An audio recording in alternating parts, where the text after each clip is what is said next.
तीज का व्रत हो और हरी चूड़ियाँ ना पहने ऐसा तो हो ही नहीं सकता। तो हेलो गाइस, मेरा नाम है सीमा और मैं हूँ देहरादून से।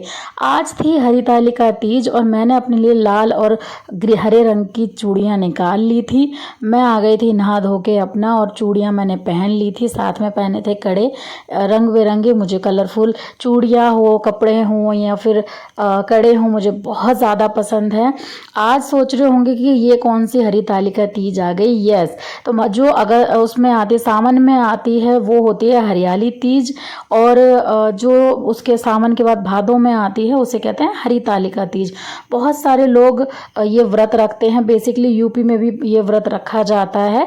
तो मैंने देखा है शुरू से कि मम्मी भी ये व्रत करती थी, क्योंकि मम्मी यूपी से थी तो मम्मी ये व्रत रखती थी। तो मेरे को भी ये व्रत बहुत ज़्यादा पसंद है, तो मैं भी ये व्रत रखती हूँ। इसमें जो व्रत रखा जाता है उसमें शिव, पार्वती और गणेश जी की मूर्ति बनाई जाती है मिट्टी से, और उन्हीं की ही पूजा की जाती है। पार्वती जी ने ये शिव जी के लिए व्रत रखा था, तभी से ये परंपरा है रखने की कि सुहागन लेडीज़ें अपने हस्बैंड के लिए व्रत रखती हैं। जैसे करवा चौथ का व्रत होता है ऐसे ही होता है। बट करवा चौथ के व्रत में लेडीज़ें शाम को पूजा करके कोई चाय पी लेता है, कोई फ्रूट्स खा लेता है, कोई जूस पी लेता है, ऐसा होता है। लेकिन ये जो व्रत होता है वो 3 दिन का होता है। पहले दिन आपको बिल्कुल सात्विक भोजन करना होता है एक टाइम। दूसरे दिन आपको बिल्कुल निर्जला व्रत रखना पड़ता है, उसमें आप कुछ भी नहीं खाते हैं, पानी तक नहीं पीते हैं। और उसके बाद अगले दिन जो होता है वो पारण होता है, जिसे उद्यापन भी बोलते हैं। तो जो पारण होता है उस दिन बहुत सारी चीज़ें हैं जो कि बनाई जाती हैं। जैसे उद्यापन करने के लिए चीज़ें बनती हैं। मैंने पहनी थी ग्रीन रंग की साड़ी अपने ग्रीन रंग की चूड़ियों के साथ, मैचिंग की। साथ में अपना दुपट्टा भी लिया था। ये पूजा घर पे होती है, लेकिन हमने था कि हम पहले मंदिर में जाके पूजा करके आते हैं, उसके बाद हम अपने घर में करेंगे, क्योंकि वहाँ पे पूरा शिव परिवार होता है। तो हम पहले मंदिर में करेंगे। मंदिर में मैं अपने रेडी होके चली गई थी, पूजा करके फिर घर आई। घर आने के बाद मैंने अपने घर में पूजा करी। पूजा शाम को संपन्न हो गई थी अच्छे से। अर्ली मॉर्निंग उठ के फिर जो पारण था उसके लिए खाना बनाना था। तो जब पारण के लिए खाना बनाना था तो उसमें कई तरीके की चीज़ें बनती हैं। जो मेन जो डिश होती है वो होता है कढ़ी चावल। तो मैंने कढ़ी भी बना ली थी, साथ में राइस भी बना लिए थे। बीच में मेरे भैया का फ़ोन आ गया था तो मैं फ़ोन पे बात करने लगी थी और साथ साथ खाना भी बना रही थी। तो मुझे पूछ रहे थे कि अच्छा खाना बन रहा है, तो वो बोल रहे थे कि हमारे अभी यहाँ पे भी बन रहा है। और मैं भी बना रही थी खाना, और साथ साथ मैं पकौड़ियाँ कई तरीके की बना रही थी। जैसे मैंने आलू की पकौड़ियाँ बनाई, मैंने घिए की पकौड़ी बनाई, बैंगन की पकौड़ी बनाई, मैंने मिर्ची की पकौड़ी बनाए। इसके साथ मैंने जो करी पत्ता वगैरह डाल के, धनिया डाल के प्लेन पकौड़ी भी बनाई। और चने के पकौड़े, जो चने के पकौड़े हैं मेरे हस्बैंड जी की जो बुआ हैं उनके यहाँ पे मैंने खाए थे। चने के पकौड़े इतने टेस्टी होते हैं कि जब मैंने बुआ के यहाँ पे ये पकौड़े खाए थे तो मुझे इतने अच्छे लगे थे, और मेरे को था कि नहीं, नेक्स्ट टाइम मैं बनाने वाली हूँ। उन्होंने बेसन और चावल का आटा और चने डाल के बनाए थे पकौड़े, बहुत टेस्टी बने थे। और जो मैंने बनाए थे वो भी बहुत टेस्टी बने थे पकौड़े। और साथ साथ मैं बना रही थी खीर मैंने मखाने की और राइस और उसमें काजू डाल के बनाया था।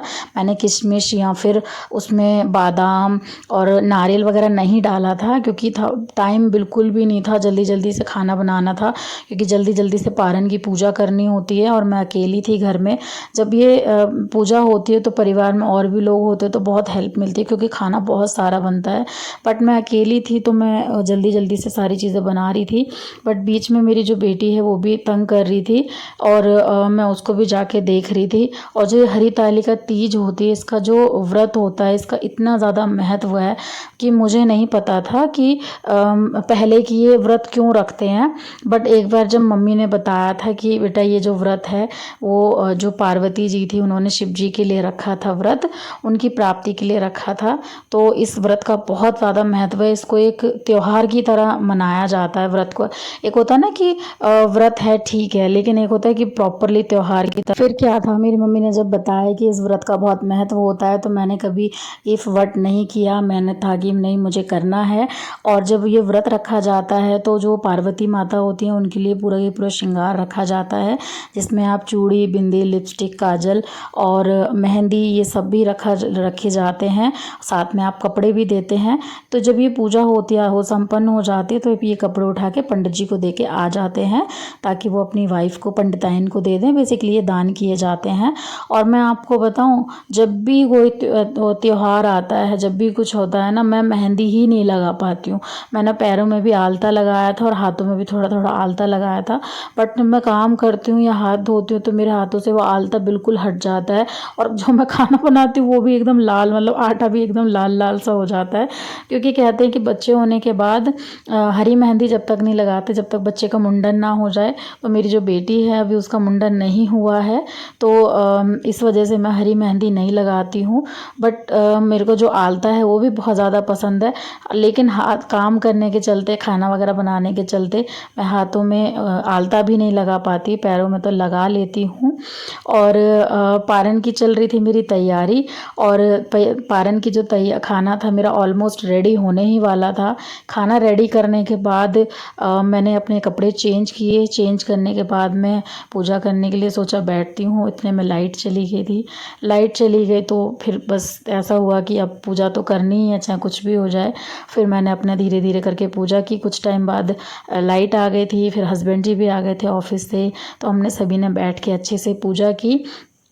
और जो ये हरितालिका तीज का व्रत है आप भी कभी देखिएगा, बहुत अच्छा लगता है। और मिलते हैं नेक्स्ट वीडियो में। Thank you so much.